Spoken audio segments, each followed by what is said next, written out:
نو زمنګ په دې وخت او دور کې زمنګ د بد عملو په وجه باندې مختلف قسم عذابونو کې موږ مبتلا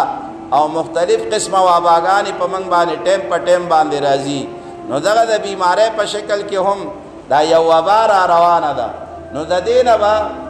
د الله نه به سوال کوو الله ته به خپل ځان نږدې کوو الله چا سره ظلم او زیاتې نه کوي د وړاندې نه رسول الله علیه صلات وسلام په دې خبره باندې موږ تاسو پوهه کړي یو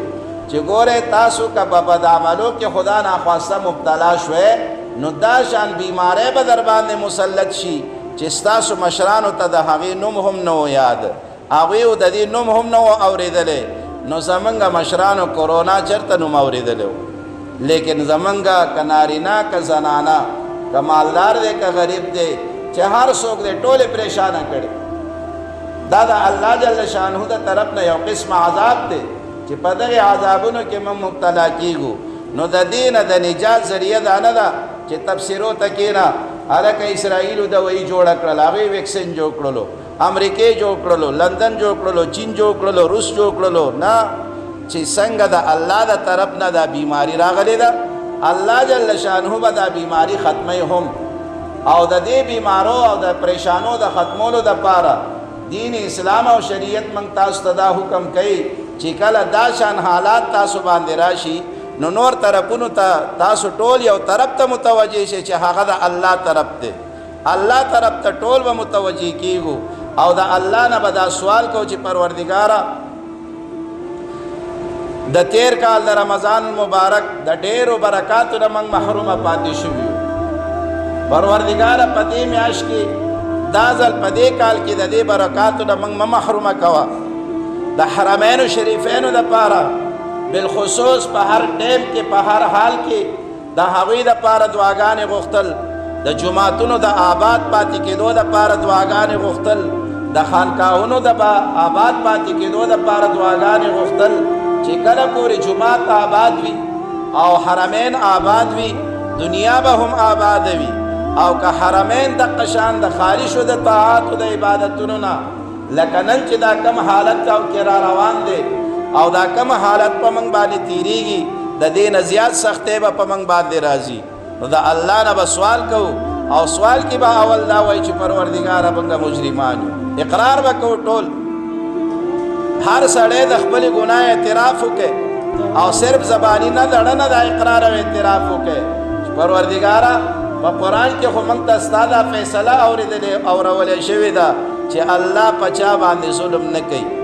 الله چا سره زیاتې نه کوي نو الله جل شانه خو په دې خپلو بندګانو ډېر مهربانه دی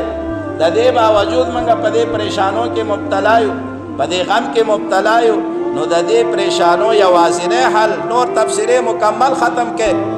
چا ماس لګولې چا نه لګولې څوک جوخ شو څوک ات شو دا تفسیرې مه کوئ الله ته رجوع وکړئ د الله سره خپل تعلق قائم کړئ او هغه طریقې اپناو کې په خپل زندګۍ کې چې کوم رسول الله علیه صلوات و سلام د زندګۍ ته تیرولو راته ښودلي دي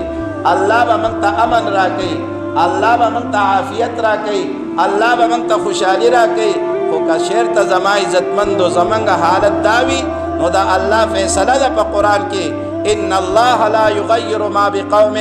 حتی یغیروا ما بانفسهم الله د یو قوم تر هغه وخته پورې حالت نه بدلوي چې څو پورې دوی خپل حالت نه بدل کړي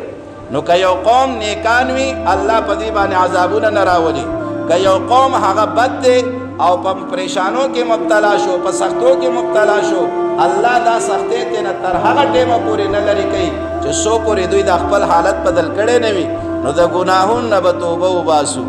الله ته به رجوع کوو دا ورځې دا د الله ته د رجوع کولو دي الله ته به ژړا کوو اجتماعي استغفار به کوو د ټول امت مسلمه دپاره به کوو چې پروردګاره په دې ټول امت کې زه د ټولو نه لوی مجرم یم